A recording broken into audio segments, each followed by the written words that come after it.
বিসমিল্লাহির রহমানির রহিম। আসসালামু আলাইকুম। আজকের ভিডিওতে রয়েছে নামাজের একটি দোয়া। রব্বি জাআলনি মুকিমাস সলাতি ওয়া মিন যুররিয়াতি রব্বানা ওয়া তাকাব্বাল দুআই। অর্থ: হে আমার পালনকর্তা, আমাকে নামাজ কায়েমকারীদের অন্তর্ভুক্ত করুন এবং আমার সন্তানদের মধ্য থেকেও। হে আমাদের প্রতিপালক, আমার দোয়া কবুল করুন। নামাজের দোয়া আমাদের ঈমানকে মজবুত করে এবং আল্লাহর রহমত অর্জনে সহায়ক হয়।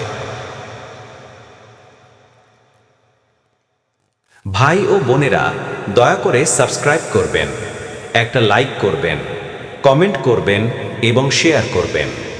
নোটিফিকেশন অন রাখুন যেন নতুন ভিডিও মিস না হয়।